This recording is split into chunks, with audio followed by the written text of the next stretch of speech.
Shabbat Shalom. Shabbat Shalom. Alors c'est la salutation que les Juifs se font juste avant Shabbat, lorsqu'ils se voient. Et c'est aussi surtout employé à la fin du service de Shabbat à la synagogue. Donc à la fin de l'église, vous pouvez vous dire Shabbat Shalom pour dire bonjour. Les Juifs, même non-croyants, pratiquent souvent le Shabbat par tradition. Une tradition qui a été instaurée par Dieu, comme a été lu par Édouard, lorsque les 10 commandements ont été donnés à Moïse. Alors, juste à côté, en bas de l'immeuble de chez moi, il y a un restaurant juif. Ils sont fermés tous les vendredis et tous les samedis soirs. Sincèrement, je ne sais pas comment ils font pour faire tourner leur business. Mais ils suivent fidèlement le Shabbat. Alors, nous avons tous une relation différente vis-à-vis du travail, n'est-ce pas? Il y a des personnes qui n'ont pas de travail, mais qui aimeraient en avoir. Il y en a d'autres qui ont un travail, mais qui n'aiment pas ce qu'ils font au travail. Et pour d'autres encore, j'ai envie de dire, je pense pour beaucoup d'entre nous, l'un des problèmes vis-à-vis du travail, c'est que nous travaillons trop. Nous travaillons trop.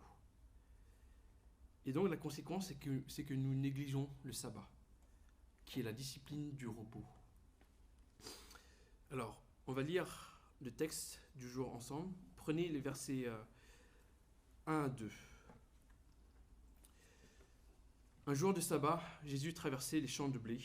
Ses disciples arrachaient des épis et les mangeaient après les avoir froissés dans leurs mains. Quelques pharisiens leur dirent : « Mais pourquoi faites-vous ce qu'il n'est pas permis de faire pendant le sabbat ?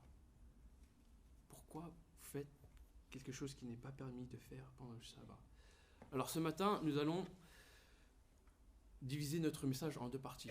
La première, c'est que le sabbat est accompli par Christ, versets 1 à 5. Ensuite, que le sabbat est abouti en Christ.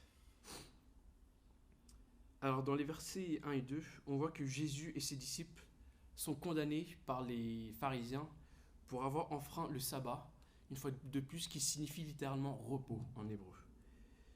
En effet, moissonner des épis était l'une des 39 manières de travailler pour les Juifs.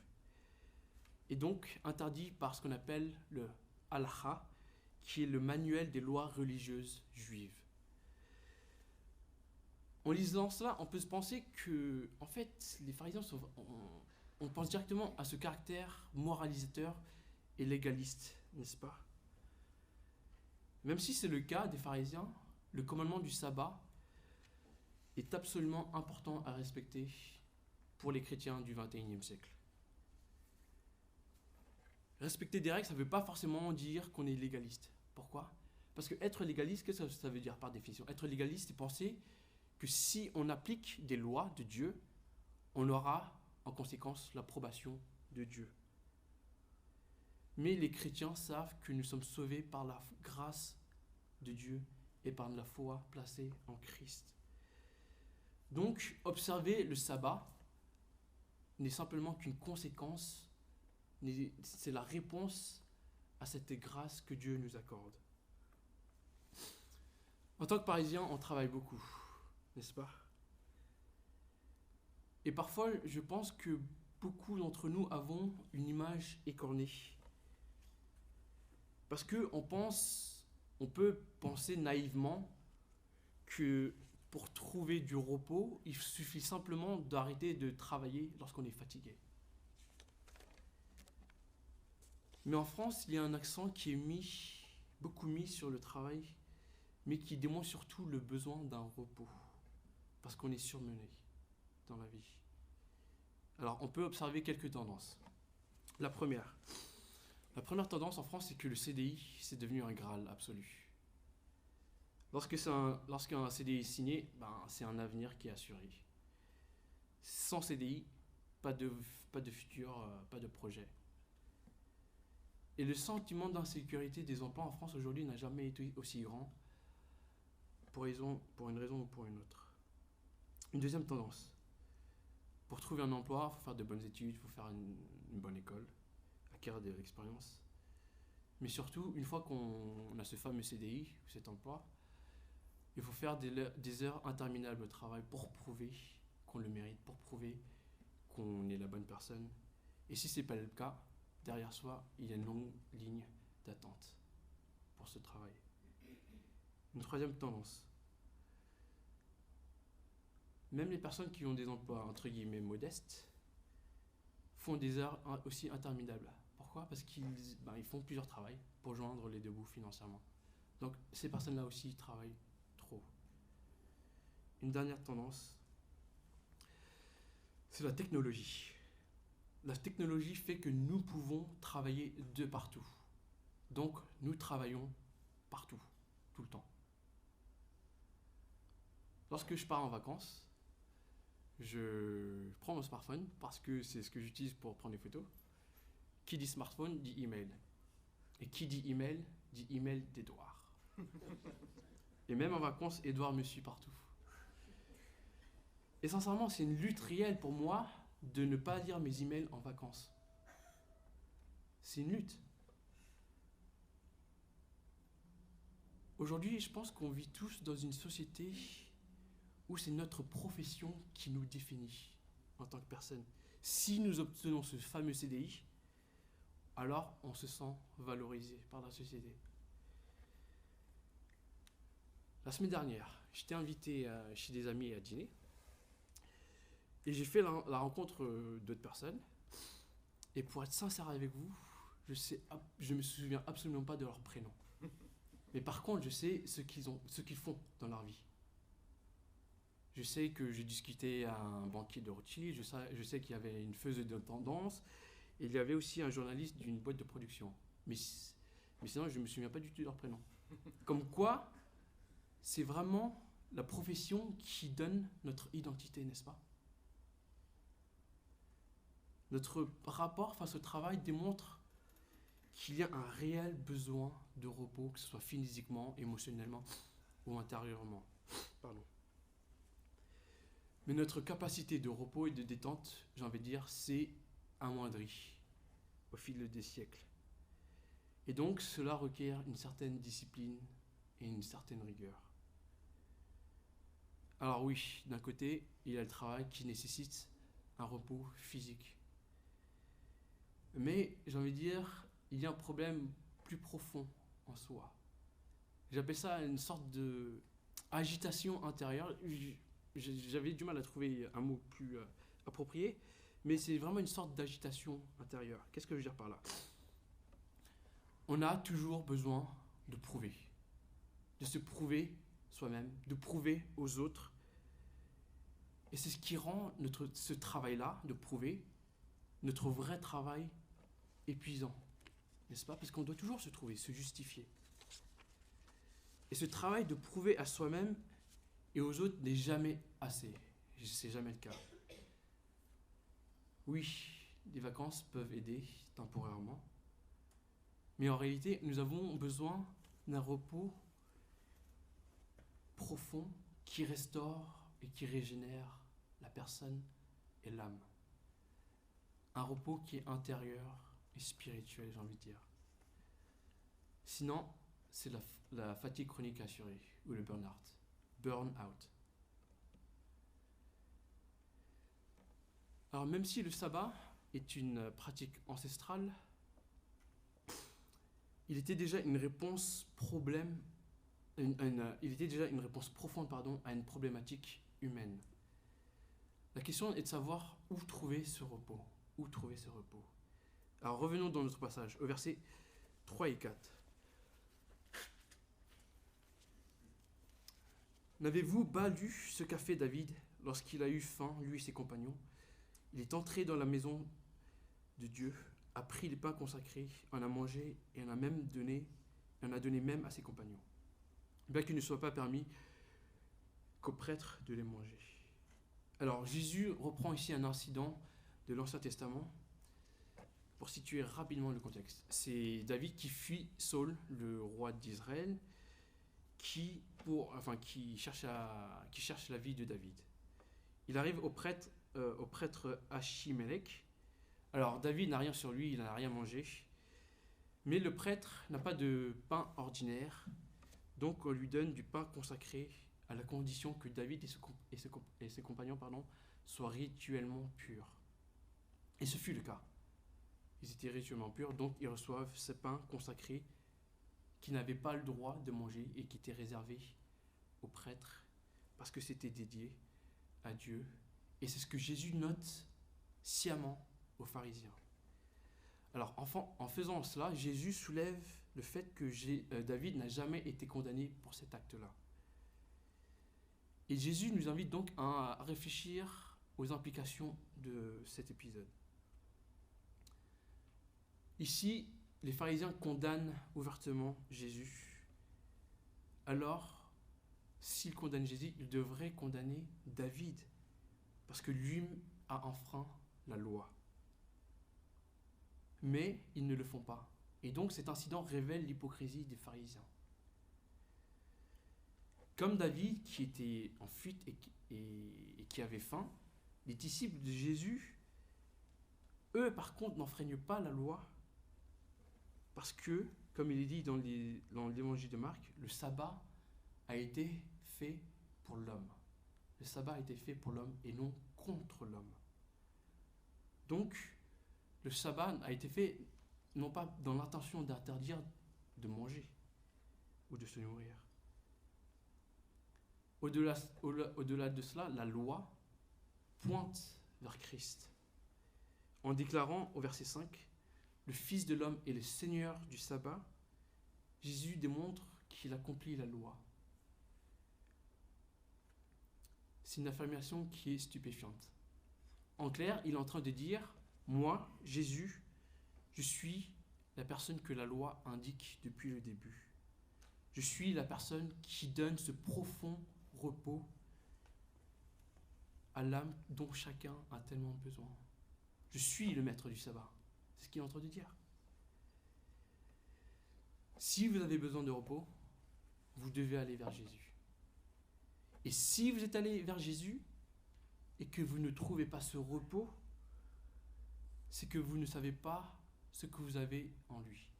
Ou c'est que vous n'avez pas encore compris ce que vous avez en lui.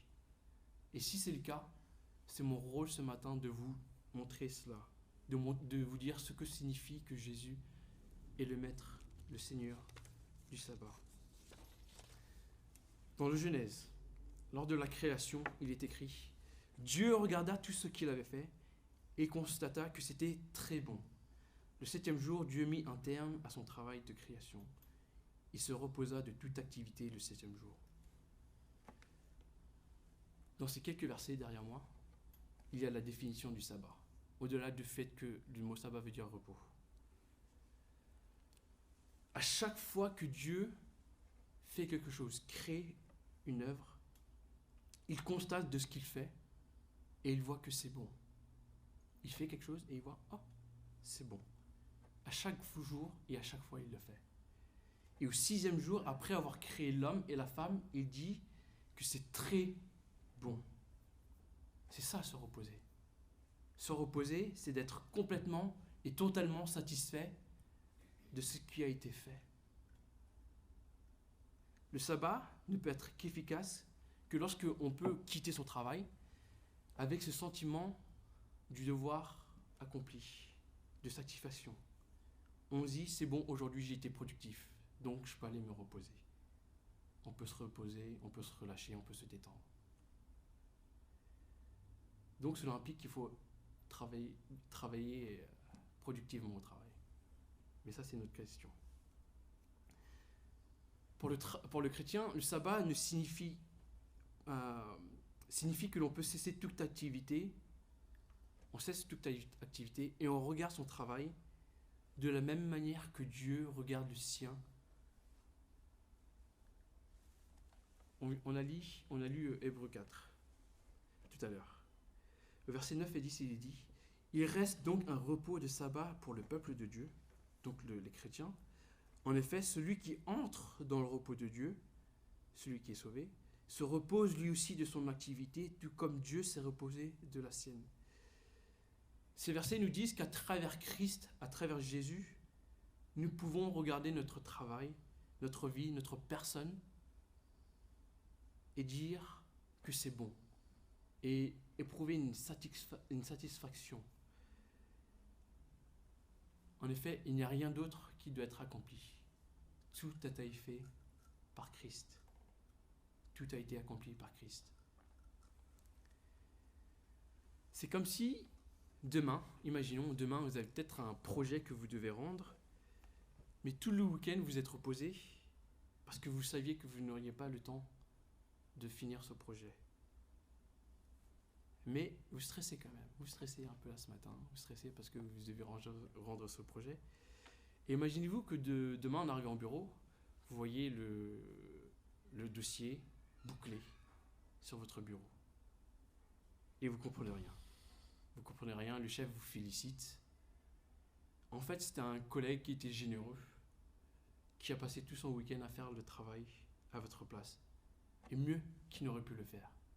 C'est un peu ça lorsqu'on dit que Jésus accomplit la loi. Il accomplit le sabbat. Alors le sabbat a été conçu pour transmettre l'histoire de notre humanité. Qu'est-ce que je veux dire par là ? Parce que Dieu s'est reposé, donc nous nous reposons afin d'honorer l'image divine que nous portons lorsque lui nous a créés. C'est pour nous rappeler que nous sommes bien plus qu'une force de travail, comme le disait si bien Marx. Alors, on a vu que le sabbat est accompli par Christ. Nous allons voir maintenant que le sabbat est abouti en Christ.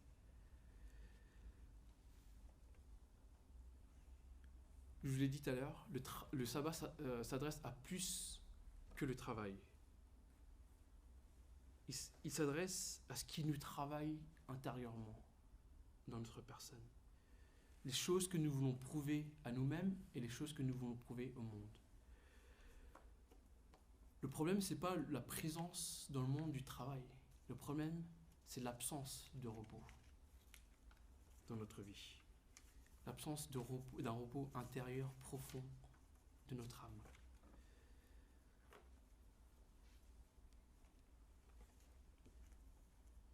On a parlé de prouver dans le travail pour montrer qui nous sommes réellement, de prouver notre valeur. Et malheureusement, nous le faisons trop à travers notre profession, notre travail. Mais chaque individu le fait. Les religieux, par exemple, les personnes religieuses font de bonnes choses. Pourquoi ? Pour plaire à Dieu, pour être bénis. Et même les athées fonctionnent pareil.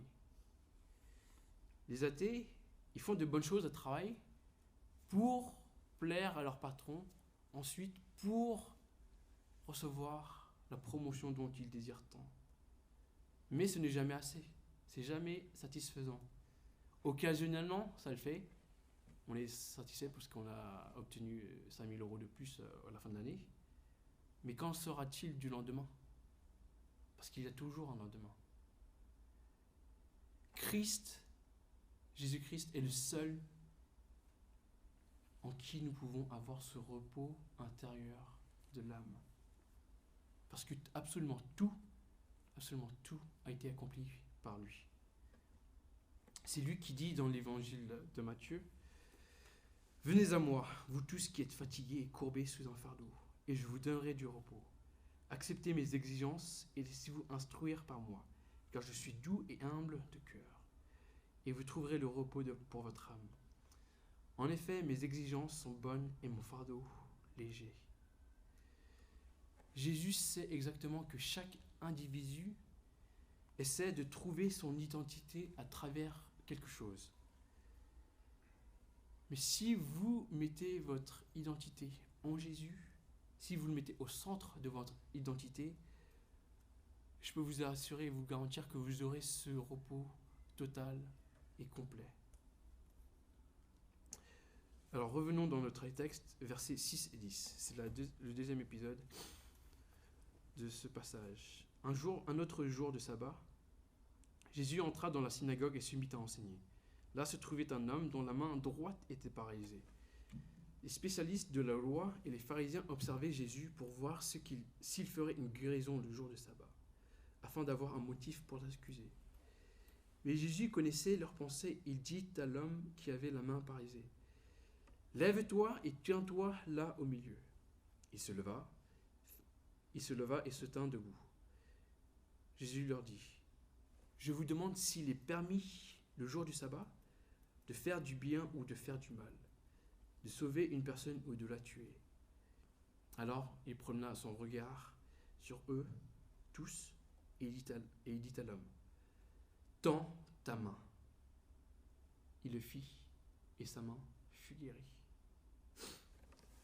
Alors selon le halakha, toujours la loi, le livre de la loi juive, il était autorisé de prodiguer des soins seulement si la personne était en face de danger de mort immédiat. Mais ce que Jésus fait ici n'était pas permis. Donc enfreint-il la loi? Enfreint-il le sabbat? Pas vraiment, pas vraiment.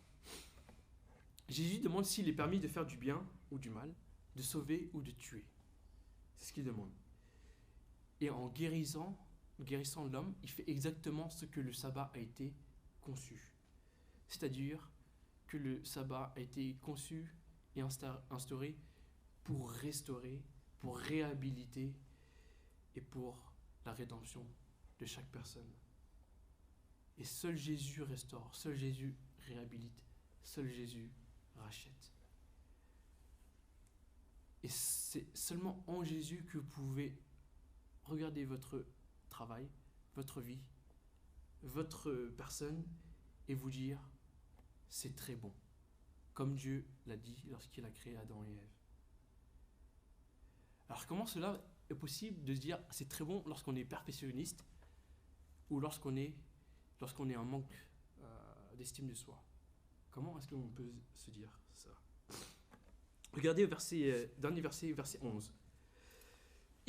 Les pharisiens, furent remplis de fureur et se consultèrent pour savoir ce qu'ils feraient à Jésus. Les pharisiens étaient complètement furieux. Ils étaient furieux. Alors, ils ont cherché à faire du mal à Jésus. Alors que Christ, lui, faisait du bien autour de lui. Quelle ironie. Ils ne savent pas comment répondre à Jésus. Donc, qu'est-ce qu'ils font? Ils complotent contre Jésus. Et que décident-ils de faire? On connaît plus ou moins la suite. Ils vont le tuer. Ils vont tuer Jésus. Et il y a une énorme ironie lorsque ces pharisiens tuent Jésus. Pourquoi? Parce qu'en tuant Jésus, ils font de lui le Seigneur du sabbat. Je m'explique. C'est à la croix que Jésus murmure et qu'il pleure. À la croix, Jésus expérimente cette agitation totale qui est spirituelle et cosmique. Et au moment de rendre son esprit, Jésus dit « Tout est accompli. Tout est accompli. » Mais qu'est-ce qui est accompli? Qu'est-ce qui est accompli? Tout ce qui est nécessaire pour le salut et le repos des âmes. Il a accompli tout ce qui est nécessaire pour les perfectionnistes qui sont insatisfaits de leur travail. Il a accompli tout ce qui est nécessaire pour toutes les personnes qui ont une mauvaise image de soi, une mauvaise estime de soi. Jésus est venu vivre une vie que nous aurions dû vivre. Et il est mort d'une mort que nous aurions dû subir. Alors, lorsque Dieu te regarde, il regarde à travers Jésus et ils se disent que tout ce que Jésus a fait était très bon. La seule condition, c'est que vous acceptez Jésus, que vous placez votre foi en Jésus. Tout ce que vous devez faire a été accompli par lui. Et la seule paire de yeux en qui vous devez prouver, c'est celle de Dieu. Simplement celle de Dieu. Qui lui, à présent, t'accepte en Christ. Être chrétien, c'est savoir se dire, c'est savoir ne pas se reposer sur son travail, mais c'est se reposer sur le travail de Dieu, sur l'œuvre que Jésus a accomplie. Et c'est ancrer son identité en Jésus. Je ne sais pas si vous avez vu le film Chariot de feu. C'est un vieux film, je pense des années 80, je pense, 80-90, qui traite justement du sujet du sabbat. Le contexte, c'est les Jeux Olympiques de Paris en 1924, je crois. Il y a un sprinter qui n'arrête pas de s'arrêter, de s'entraîner. Et on lui demande pourquoi il travaille si dur, pourquoi il s'entraîne si dur. Et il dit, je cite, « Je n'ai que 10 secondes pour justifier toute mon existence. » Je n'ai que 10 secondes pour justifier toute mon existence. En effet, ce sprinter doit se prouver à lui-même et au reste du monde qu'il est un grand athlète, qu'il est un champion. Mais dans la même course, il y a un autre sprinter, il s'appelle Eric Liddell, un chrétien dévoué, qualifié pour la finale. Il est qualifié pour la finale des 100 mètres, alors qu'il est favori de l'épreuve des 100 mètres. Eh bien, il ne courra jamais cette épreuve. Pourquoi ? Parce que la finale du 100 mètres a lieu un dimanche, un jour de sabbat. Il n'agit pas par légalisme pour prouver, pour montrer qu'il est un bon chrétien et avoir l'approbation de Dieu, non. Il ne court pas le jour du sabbat parce qu'il est tellement ancré en Christ, il était tellement sûr de son identité en Christ qu'il n'avait pas besoin de courir ce 100 mètres pour montrer au monde entier qu'il était un champion olympique, alors qu'il était favori. Il était tellement ancré en Christ qu'il n'avait pas besoin de cette médaille olympique. Beaucoup de chrétiens aujourd'hui pensent que par la venue de Jésus, nous n'avons plus besoin de suivre les règles de l'Ancien Testament. Mais le sabbat nous a été donné pour le repos, pour nous restaurer et pour nous faire du bien. Alors laissez-moi vous donner quelques pensées pour que vous puissiez mettre en pratique justement ce sabbat, afin que notre relation avec le travail ne soit pas si malsaine. Dans l'Ancien Testament, dans le livre de Deutéronome 15, Dieu rappelle aux Israélites que c'est lui qui les a libérés de l'esclavage lorsqu'ils étaient en Égypte. Et dans ce même chapitre, il leur commande d'observer l'année sabbatique. Pourquoi Dieu donnerait-il cet ordre ? Pourquoi il le ferait ? Alors manifestement, les esclaves n'avaient pas de jour de congé. Si vous ne vous reposez pas, c'est que vous êtes esclave. C'est des mots durs, mais c'est que vous êtes esclave. Pensez à ce que cela signifie. Vous êtes tous occupés, on est tous occupés, on a tous des obligations, n'est-ce pas ? Mais si vous avez autant de mal à dire non à certaines personnes ou à certaines activités, c'est que vous êtes esclave. Vous êtes esclave de votre propre besoin, de votre insécurité, des attentes placées en vous, de votre entreprise, de votre patron. Vous êtes esclave de toutes ces choses. Alors j'ai envie de vous dire, prêchez à vous-même tous les jours que le sabbat est un acte de libération par rapport à l'esclavage que vous subissez. Ce n'est pas votre travail qui définit qui vous êtes. Ce n'est pas votre travail. C'est Christ qui le fait. C'est Christ qui définit votre identité. Dites-vous que ce n'est pas le nombre de clients, le chiffre d'affaires que vous rapportez, que vous engendrez, votre salaire, vos compétences qui vous définit. Dites-vous que c'est Christ qui vous définit. Donc dites-vous, ok, j'ai fait de mon mieux au travail aujourd'hui, j'ai été productif, donc je vais prendre congé ce soir, je vais passer du temps avec ma femme, mes enfants. Je vais prendre un congé ce week-end, je vais prendre un congé cette semaine. Certaines personnes attendent les vacances pour se reposer. Mais sachez que les vacances ne traitent pas en totalité les symptômes que l'âme réclame, que votre intérieur réclame. Ce repos profond est disponible seul en Christ, une fois de plus. Et vous pouvez vous y mettre dès à présent dans la semaine. Et vous n'avez pas besoin d'attendre vos prochaines vacances pour le faire. Par contre, si vous pratiquez ce repos hebdomadaire, il y aura un impact. Moins de productivité à court terme pour ne pas être surmené. Mais concrètement, cela veut dire moins de buts, moins d'objectifs dans la vie, dans votre travail, pardon. Mais cela veut dire que cela aurait pour conséquence que vous auriez un retard dans votre carrière par rapport à vos collègues. C'est un risque à prendre. C'est un risque à prendre. Et peut-être que Dieu le permettra d'avoir un retard par rapport à vos collègues, mais Dieu ne lui permettra pas peut-être. C'est selon sa volonté. Qui sait? Il est vital et il est crucial de s'enraciner en Jésus, qui a vécu cette vie, qui a vécu cette vie qui était agitée à la croix, cette agitation qui était intérieure, pour que nous puissions vivre ce repos éternel. C'est pour ça qu'il est à la croix. Et j'ai envie de vous rappeler ce matin que non, nous ne sommes pas des outils de travail. Non. Mais nous sommes des êtres humains créés à l'image de Dieu. Vous n'avez plus rien à prouver à qui que ce soit si vous êtes en Christ. En Christ, Dieu nous regarde et constate « Oh que c'est bon. Oh que c'est bon. » Priez avec moi. Père, nous te remercions parce que tu as instauré et créé ce 7e jour. Tu l'as fait pour notre bien. Alors je prie pour chaque personne qui sont fatiguées, éreintées, épuisées, qui sachent dire non à certaines activités, à certaines personnes, qui sachent prendre du repos, mais surtout qui puissent venir à toi librement, décharger leur fardeau. Merci parce que Jésus s'est sacrifié à la croix exactement pour cette raison. C'est ainsi que nous voulons l'exalter, l'élever et le louer. En ce nom, nous te demandons toutes ces choses. Amen.